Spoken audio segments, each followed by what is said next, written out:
ఇది చూడండి.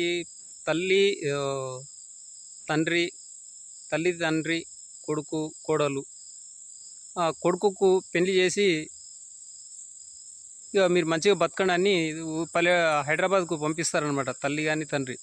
అయితే కొడుకు ఏం చేస్తాడు, పెళ్లి చేసుకొని ఇక హైదరాబాద్‌కో, బెంగుళూరో, మద్రాసో, కలకత్తానో ఎక్కడనో ఇంక బయలుదేరుతారు. బయలుదేరంగానే ఇక వాళ్ళు జాబ్ చేయాలి.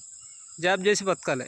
ఇక రెంట్‌కుంటారు. ఏడైనా రెంట్‌కుంటే ఈ రెంట్‌కున్నారు ఇంక ఏ విధంగా చేయాలి, ఏదో డ్యూటీ చేయాలి.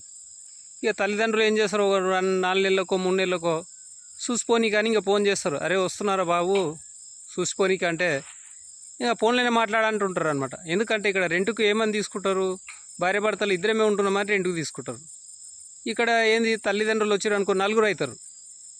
ఇది బాధ ఉంటుంది మనసులో. ఇంకా బలవంతంగా రా అంటారు, ఇంకా చూసిపోనీకి వస్తారు వాళ్ళు. చాలా ఏం చేస్తారు, ఇంకా హైదరాబాద్కు బయలుదేరుతారు వాళ్ళు. పొద్దున్నే 5 గంటలకు నస్కులో బయలుదేరి బస్ ఎక్కి హైదరాబాద్కు 6, 7, 8 గంటలకో 9 గంటలకో వస్తారు ఇంటికి. ఇక రాగానే వీళ్ళు ఏం చేస్తారు, మమ్మీ నీళ్ళు తాగండి, ఛాయ్ తాగండి అంటుంటారు. వచ్చిన 10 నిమిషాలకే ఛాయ్ తాగుతారు, నీళ్ళు తాగుతారు వాళ్ళు. ఇంకా చలో వీళ్ళు తయారవుతారు డ్యూటీ కోనికే. ఎందుకంటే మళ్ళీ ఓనరు రెంటు ఇచ్చిండు. ఆ ఓనర్ చూస్తే తల్లిదండ్రులు ఎవరు, వీళ్ళెవరు, వాళ్ళెవరు, మీకు ఇద్దరికే కదా ఇచ్చినాం రెంటుకు, మళ్ళీ ఇద్దరు నలుగురు అయ్యారు అని అంటారేమని వీళ్ళకు బాధ కొడుకుకు. మా తండ్రిని తల్లిని బయటికి ఎట్లా పంపించాలబ్బా తొందరగా అన్నట్టు, ఛాయ్ తాగండి ఇక వెళ్ళండి డాడీ, ఇంకా బాగున్నారా, ఇంక మేము వెళ్తున్నాం డ్యూటీకి వెళ్ళాలి, ఇంక వెళ్తారా అంటుంటారు. ఇట్లా ఉంటుంది అనమాట హైదరాబాద్ పరిస్థితి. నిజమా లేదా కామెంట్లో తెలియజేయండి నాకు.